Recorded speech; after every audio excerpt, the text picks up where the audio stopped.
والصلاة والسلام على من لا نبي بعده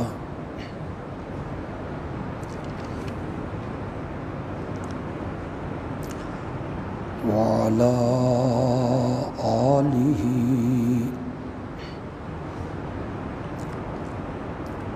وأصحابه الذين أوفوا عهده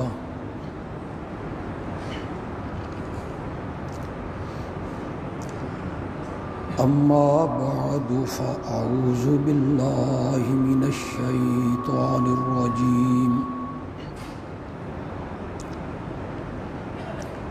بسم الله الرحمن الرحيم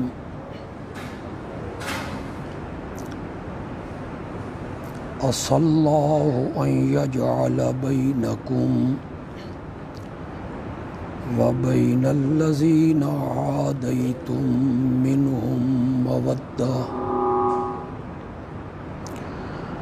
والله قدير والله غفور رحيم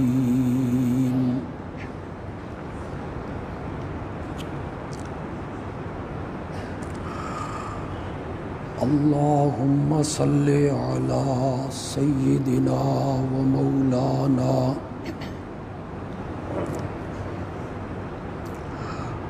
محمد النبي الأمي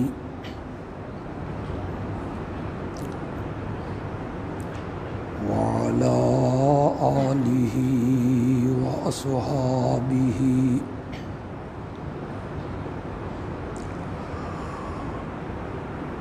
وأزواجه وأهل بيته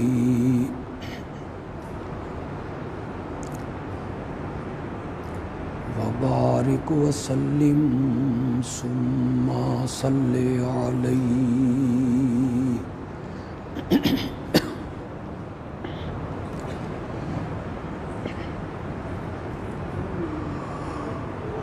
گزشتہ دو خطبوں میں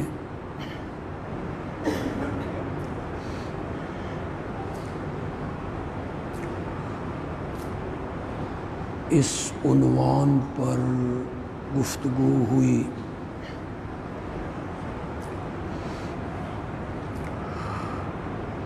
کہ اصحاب رسول میں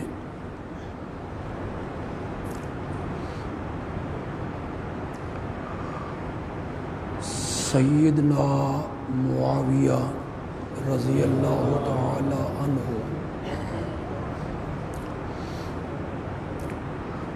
سب سے زیادہ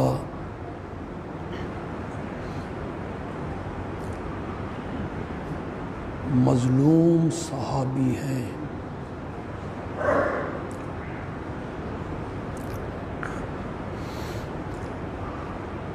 اگر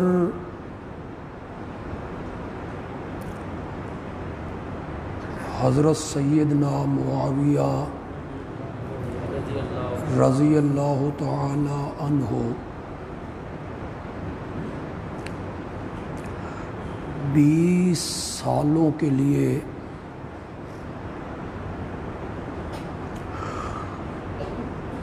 امیر المومنین نہ بنتے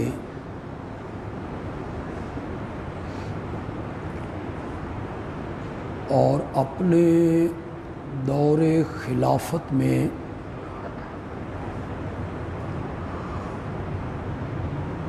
وہ یہودیت کو، نصرانیت کو،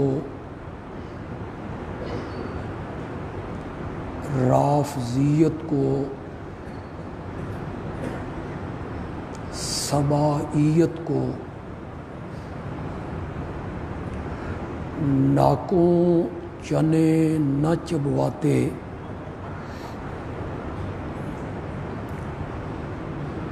اور فتوحات کا یہ سلسلہ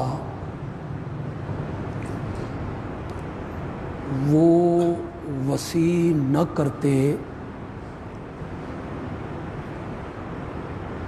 تو شاید ان کی اتنی کردار کشی اور ان کے خلاف اتنا پروپیگنڈا شاید نہ ہوتا، لیکن انہوں نے اپنے دور خلافت میں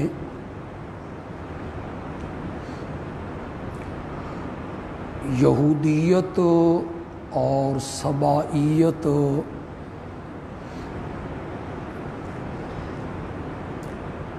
ان کے خلاف عملی جد و جہد کی،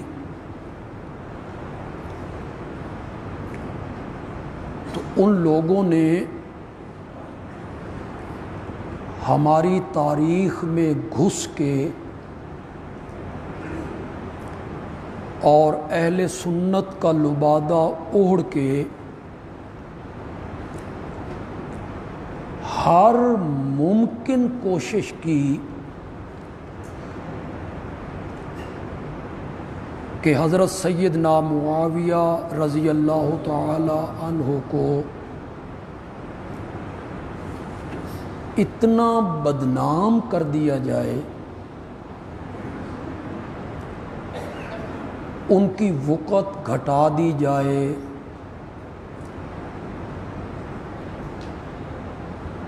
ان کی خامیاں اجاگر کی جائیں۔ معاویہ کون ہے؟ جو یزید کا باپ ہے۔ معاویہ کون ہے؟ جو حضرت علی رضی اللہ تعالی عنہ کے خلاف تلوار سونت کے آ گیا۔ معاویہ کون ہے؟ جنہوں نے حضرت علی رضی اللہ تعالی عنہ کی بیعت نہیں کی۔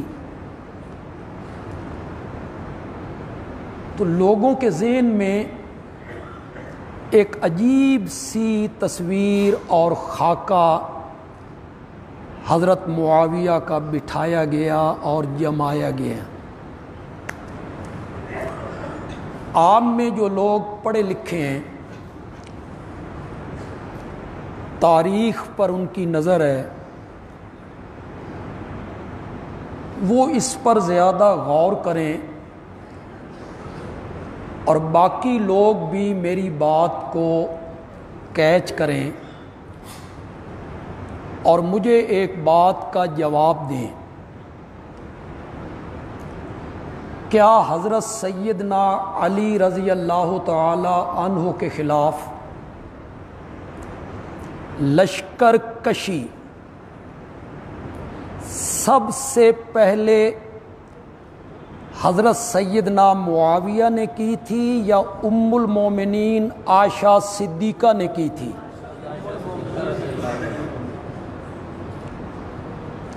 اگر یہ جرم ہے اور اگر اس جرم کی وجہ سے معاویہ کے خلاف تنقید کی پٹاری کھولی جا سکتی ہے، تو الیاذ باللہ یہی جرم تو پھر ام المومنین نے بھی کی۔ آپ حضرت طلحہ کو جانتے ہیں؟ حضرت زبیر کا نام آپ نے سنا ہے؟ معمولی لوگ ہیں؟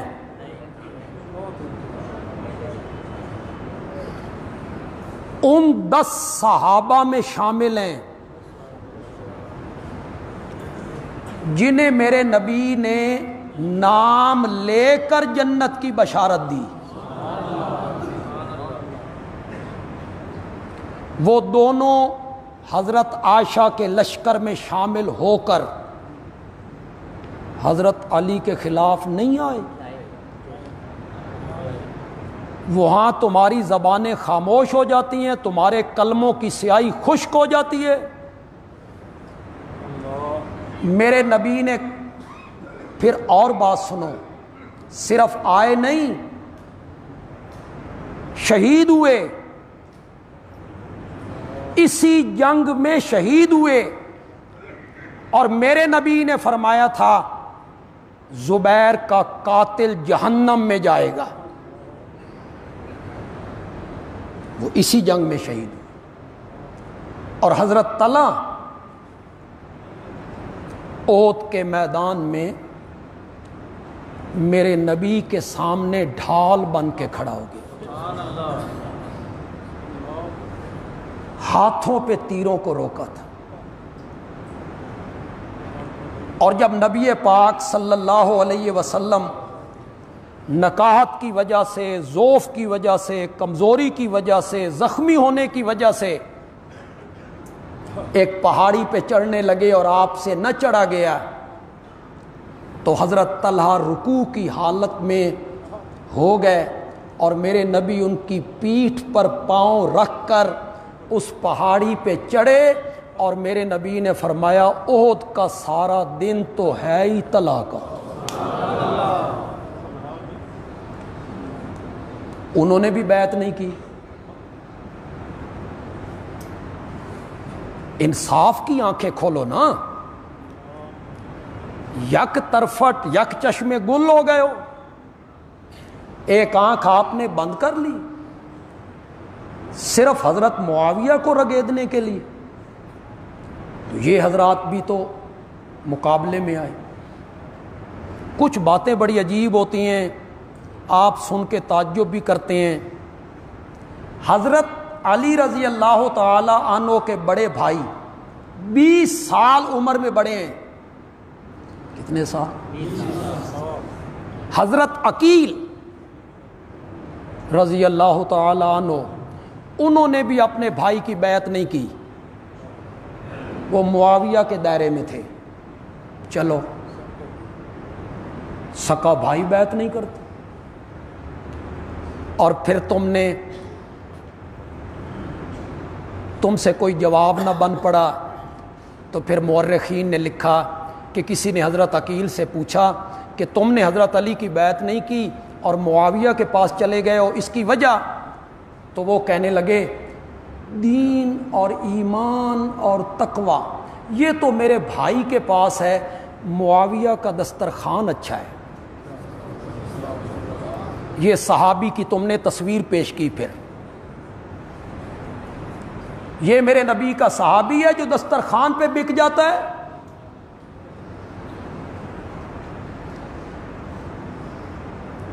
تو سب سے زیادہ ہماری تاریخ نے جو ظلم کیا وہ کس شخصیت کے ساتھ ہوا؟ زور سے بولو، زور سے بولو۔ ظلم کی، اس کا آواز ذرا زیادہ ہو گیا ہے، اس کا آواز بس کم کر دیں۔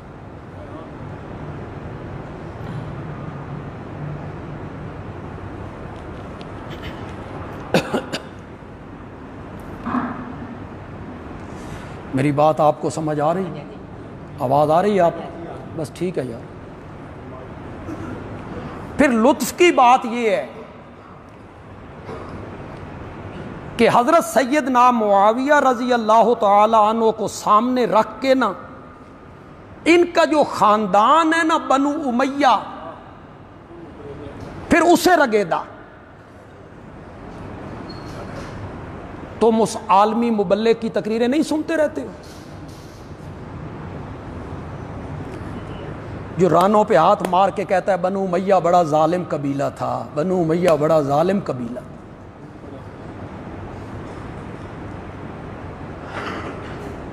آپ فیس بک پہ اس مبلغ اسلام کا بیان سنیں، اس کا نام آپ سامنے سے کاٹ دیں تو سننے والوں کو پتہ نہیں چلے گا کہ سین بول رہا ہے یا شین بول رہا ہے۔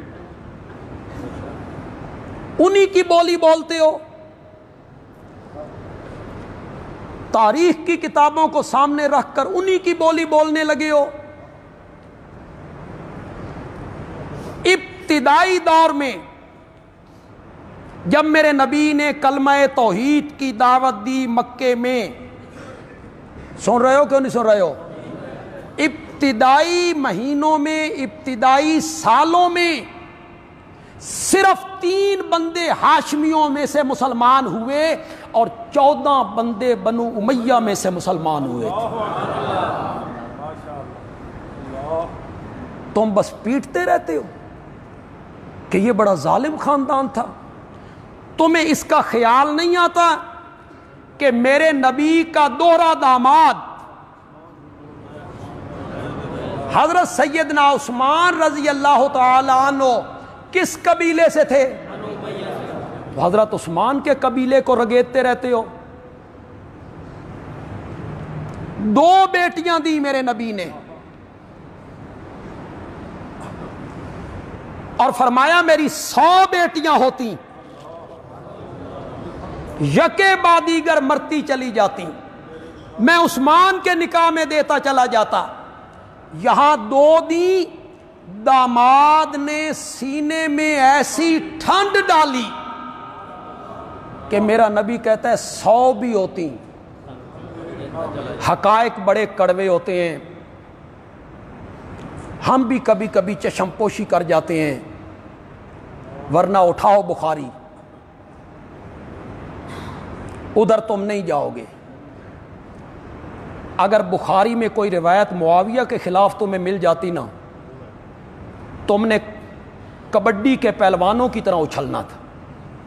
کوئی تمہیں مل جاتی تھی لیکن تمہیں ملتی نہیں, وہاں معاویہ کی تعریف میں ملتی. وہ میں بیان کروں گا. میں انشاءاللہ آنے والے جمعوں میں آپ کو بتاؤں گا کہ معاویہ ہے کون جس کو رگیدا گیا ہے.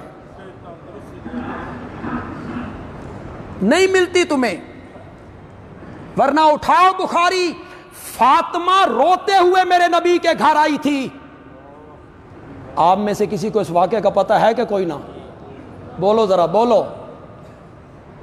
حضرت حسن کو, حضرت حسین کو, اپنی بیٹی زینب کو, ام کلثوم کو, 4 بچوں کو لے کے روتی ہوئی اپنے بابا کے گھر آئی تھی. اور بابا نے پوچھا تھا فاطمہ کیا ہوا؟ کہ بابا آپ نے نہیں سنا کہ کیا؟ کہ میرے شوہر حضرت علی ابو جہل کی بیٹی سے شادی کرنا چاہتے ہیں, مجھ پر سوکن لانا چاہتے ہیں, اور ایک کافر کی بیٹی کو. اٹھاؤ بخاری, اٹھاؤ حدیث کی کتابیں, اٹھاؤ فریقین کی کتابیں. حقائق بڑے کڑوے ہوتے ہیں. میرے نبی کا کیوں بھائی بیٹیوں والوں, بیٹی 4 بچوں کو لے کے روتی ہوئی گھر آ جائے, باپ کے دل پہ کیا بیتتی؟ میرے نبی گھر سے باہر نکلے, حضرت سیدنا علی رضی اللہ تعالیٰ عنہ کے گھر پہنچے, دیکھا حضرت علی موجود نہیں. پوچھا کہاں؟ کہ نکل گئے. آپ مسجد میں آئے تو حضرت علی مٹی پہ سوئے ہوئے تھے, زمین پر, بغیر کسی دری کے, بغیر کسی صف کے. وہاں میرے نبی نے کہا کم یا ابا تراب. مٹی والے اٹھے, اٹھایا اور فرمایا ابو بکر کو بلا کے لے آ, عمر کو بلا کے لے آ. ان کو کیوں بلائے؟ شاباش شاباش. نکاح کی تحریک کس نے پیش کی تھی؟ رشتہ لے کے گئے کون تھے؟ تو بیٹی جب گھبرا جائے, روئے لگے, تو پھر لوگ خامند سے بعد میں پوچھتے ہیں اور رشتہ کروانے والوں سے تسی رشتہ کرایا سی. تو یہ دیکھو کیا ہو گیا. جا بلا کے لا ان دونوں کو. وہ آئے, لوگ اکٹھے ہوئے. میرے نبی نے فرمایا فاطمہ تو بضع تو منی, فاطمہ میرے جگر کا ٹکڑا ہے. کس موقع پہ کہا؟ شاباش شاباش. فاطمہ میرے جگر کا ٹکڑا ہے. جس نے فاطمہ کو دکھایا اس نے مجھے دکھایا. کس موقع پہ کہا؟ شاباش. تمہیں آج شرم نہیں آتی میرے نبی کے اس فرمان کو فٹ کرتے ہو حضرت ابو بکر پر کہ انہوں نے فدق نہیں دیا اور ہٹا دیا اپنے دربار سے, اور وہ دھوپ میں کھڑی رہیں, تو حضرت فاطمہ کو وصیت دی. اور نبی پاک نے کہا تھا جس نے فاطمہ کو دکھایا اس نے, یہ حضرت ابو بکر کے متعلق کہا تھا یا مسخ کرتے ہو تاریخ کو، کہیں کی بات کہیں جا کے فٹ کرتے ہو. یہ میرے نبی نے اس موقع پہ کہا جب حضرت علی رضی اللہ تعالیٰ عنہ کے متعلق پتہ چلا. یہ اطلاع غلط تھی، یہ بھی ذہن میں رکھیں. حضرت فاطمہ تک یہ اطلاع غلط پہنچی تھی. حضرت علی کوئی ایسا کام نہیں کرنا چاہتے تھے، لیکن میرے نبی نے کہا جس نے فاطمہ کو دکھایا اس نے مجھے دکھایا، اور جس نے مجھے دکھایا اللہ کے رسول کی بیٹی اور دشمن رسول کی بیٹی ایک گھر میں اکٹھی نہیں ہو سکتی. حقائق بڑے کڑوے ہوتے. اس سے پہلے بھی آپ نے بخاری کی یہ حدیث کبھی سنی ہے کہ نہیں سنی؟ کون سناتا ہے؟ کون سناتا ہے؟ بدنام کیا گیا. یہاں ایک دی وہ روتے ہوئے گھر آئی، وہاں 2 دیں، فرمایا میری 100 بیٹیاں ہوتی میں تیرے نکاح میں دیتا چلا جاؤں.